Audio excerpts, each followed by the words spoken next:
अथी दूध जे करै छाँकबो की करबो, हमरा पता छै की करबो, छाँके से की मिलै छै नहीं मिलै छै। ए लड़का कम छै देखिया।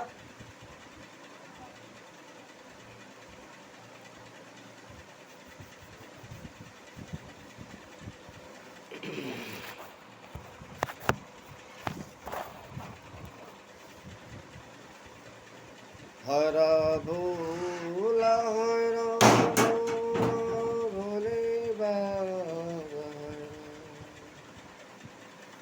हर शिव हर शिव। ओम नमः शिवाय अर्थात सतगुरु माता पिता की जय। समय का महामंत्र जो आए हैं सतगुरु माता पिता, ये जगत गुरु जगत माता पिता के नाम से जाने जाते हैं। इस समय पर किसी रूप में उभर आया है। भगवान के दया से इस संसार को उद्धार करने के लिए सतगुरु माता पिता के जो महामंत्र आए हैं, इस घर में इस मंत्र से हर घर में खुशहाली और माता पिता की सेवा और सत्कर्म होगा। अपने आप को सबको सत्कर्म करना चाहिए। जिसको भगवान चाहिए उसको सत्कर्म करने के लिए अति आवश्यकता की जरूरत होगी, वो करना पड़ेगा, तब जाके भगवान किसी को दर्शन दे सकते हैं। ये दुनिया भूचाल में जा रहा है, सारे संसार मान सम्मान इज्जत छोड़ दिया, अपने लोभ मोह ऐसो आराम में जाने के लिए जा रहे हैं और सधर्म के सब छोड़ रहे हैं। भगवान का नाम सभी जप रहे हैं, ऐसा बात नहीं है, भक्ति भी कर रहे हैं, लेकिन सत्कर्म को सभी छोड़ चुके हैं, जिससे संसार में प्रलय भी आ सकती है। क्योंकि पाप भूमि से भारी हो जाता है, संसार में पाप बढ़ता जा रहा है, इंसान पशु समान होता जा रहा है, लज्जा त्याग रहा है। ये जो सदगुरु माता पिता का जो महामंत्र आया है, सारे जगत का कल्याण के लिए आए हैं। जहाँ से 14 भुवन में जहाँ तक माता पिता से उत्पत्ति चीज हुआ है, वहाँ तक इस मंत्र का नाम जय जयकार होगा और नाम रटन भी होगा। और इसमें अतः ताल मंत्र सुबह शाम जाप भी होगा। इससे आपका मन का पवित्रता आएगा, दुराचार खत्म होगा, घर में खुशी आएगी, भगवान आप पे दया करेंगे। जिस घर में सत्कर्म हो, माता पिता का सेवा हो, वही भगवान को प्यारा हो सकते, अन्यथा दूसरा कोई नहीं।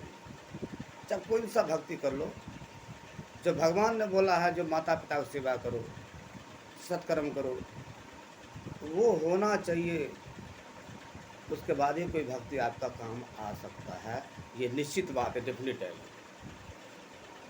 और मैं आग्रह करता हूँ भारत सरकार मोदी जी से, संसार में जो लड़ाई दंगा हो रहा है देश विदेश में,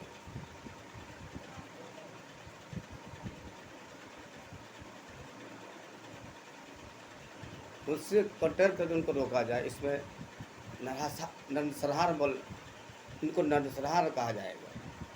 इसमें निर्दोष आदमी बहुत मर रहे हैं। ऐसा कि पूरे देश में, पूरे विश्व में सब तानाशाही राज पर आ गया, हम बड़ा के चक्कर में सब समाप्त होने जा रहा है। इसलिए मेरा विश्व देश से मेरा हाथ जोड़ के विनती है, इस लड़ाई को रोक दें, नहीं तो विनाश को कोई नहीं रोक सकता है, करने वाला भी नहीं बचेगा। ऐसा समय आ रहा है, इसमें बहुत जीवन जंतु का खत्म हो रहा है, बहुत जीव जंतु इस लड़ाई में ख़त्म हो रहे हैं। आने वाला समय में कुछ नहीं बचेगा, सल्फ राख का ढेर नजर आएगा। इससे मेरा तमाम देश और विदेश यानी 20 से देशों से मेरा हाथ जोड़ के विनती है, इस लड़ाई को छोड़ दे। जो जो गलत कर रहा दो देश, वो आतंकवादी, उसको सभी देश मिलकर उनको सजा देना चाहिए। जो न्याय पर नहीं चल रहा है, सिर्फ हम कर रहे हैं, चाहे वो मुसलमान धर्म में हो, हिंदू धर्म में हो, कोई भी धर्म का हो, जो न्याय पर नहीं चल रहा उस देश को सजा देना चाहिए। जो आतंकवादी को सहारा दे रहा है उसको सजा होना चाहिए। इस सबको किसी का पक्ष नहीं ले, केवल सत्य का पक्ष जो लेगा उसी का विजय होगा, बाकी अन्यथा किसी देश का विजय नहीं हो सकता। भगवान सब लीला देख रहा है।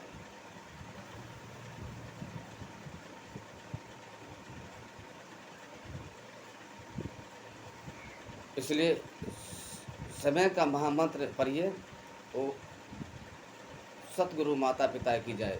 यही है महादेव बाबा, यही है माता पार्वती, यही है परमात्मा, यही है परमपिता परमेश्वर। जब जब दुनिया में भीड़ पड़ा है, परमात्मा किसी न किसी रूप में आया है।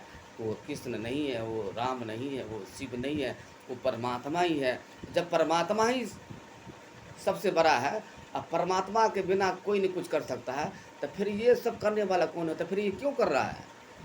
समझ लो मेरे बात मेरे भैया, जो संसार को उद्धार करने के लिए, सत्य को विजय करने के लिए आया, तो उस रूप में वो परमात्मा ही आया है। इसमें दूसरा कोई नहीं हो सकता। या तो परमात्मा आया, ये बोलो, या तो परमात्मा के द्वारा ही किसी द्वारा उसके द्वारा करा रहा विजय। तो समझो परमात्मा तो आ ही गया ना किसी न किसी बहाने से, इसलिए परमात्मा कर रहा है। अभी कोई देवी देवता आकार में नहीं है, अभी सब निरंकार में। तो सब तो निरंकार में ही पूजा जा रहा ना, कौन आकार में पूजा जा रहा? हाँ, मंदिर में क्या है? मंदिर में हम भगवान के नाम से पूजे जाते हैं। तो नाम किसका है? भगवान का। हम जानते हैं वो पत्थर है, लेकिन उसको हम पवित्र मानते हैं, उसको उसमें हम भगवान का वास मानते हैं, यानी कि मन से मानते हैं। वैसे भी हम मन से मानते हैं, चाहे यहाँ मान लो, अच्छा, लेकिन वहाँ मानने से ये होगा, ये दिल के पवित्रता से ये मंदिर बना है, वो पवित्र स्थान है। हम लोग कुछ खाते पीते हैं उस तरह, तो उसके लिए परमात्मा का अंश तो है आत्मा। और जो भक्त को अति भक्त होता है, भगवान प्रसन्न होते हैं, तो जिसका आत्मा साफ रहता है उसको परमात्मा जरूर मिलते हैं। इस पर कोई नहीं रोक सकता है। कर्म सबसे श्रेष्ठ है। भगवान भोलेनाथ ने बोला है, कर्म में से मुझे तुम पा भी सकते हो, और कर्म से तुम मुझे खो भी सकते हो। और कर्म से बड़ा संसार में और कुछ नहीं है। परमात्मा ही कर्म से मिलेगा, और कर्म से ही परमात्मा नहीं मिलेगा। तो हमें अच्छा कर्म करना चाहिए। जो अच्छा कर्म करने के लिए भगवान ने नाना प्रकार के ज्ञान दिया है, चाहे इंसान रूप में हो, चाहे गीता के ज्ञान रूप में हो, चाहे शिव पुराण रूप में हो, कोई भी पुराण हो, सब में अच्छा ही वर्णन बताया। हर इंसान के चेतना के लिए सब धरोहर रखा है अभी, लेकिन सुनते सभी है मेरे भैया, करने वाला कोई नहीं है। भगवान, लोग एक जन्म में आपका है, लेकिन भगवान तो जन्म जन्म तक आपका है। मरने के बाद भी भगवान है, और अभी भी भगवान है। तो आसरा तो है, तो इसलिए वही परम पिता परमेश्वर है, वही सतगुरु माता पिता है, और दूसरा कोई नहीं हो सकता। अन्यथा जो भी सत्संग करते हैं, जो भी गुरु बनते हैं, सब परमात्मा का मेहरबानी से बनते हैं। परमात्मा उसको आदेश देते हैं, परमात्मा उसको शरीर में विजयमान होते हैं, तब जाकर वो कोई सत्संग कर पाते हैं, कुछ कर पाते हैं। जितने भी किताबें लिखी हैं, कोई गुरु ने तो लिखा है, कोई ऋषि ने तो लिखा है। तो परमात्मा जिसके हृदय में वास होकर लिखाया है, चाहे वो कोई भी युग हो, वो लिखा है। कोई अपने आप से कुछ नहीं करता है, कोई बड़ा नहीं हो सकता संसार में परमात्मा के सिवा। ज्ञान देने वाला वही है, दिमाग देने वाला वही है, बोलने वाला मुंह देने वाला वही है, आवाज़ देने वाला वही है, याददाश्त देने वाला, पूरा शरीर बनाने वाला जब वही है, तो उससे बड़ा कौन हो सकता है संसार। इसलिए परमात्मा को मत बोलो भैया।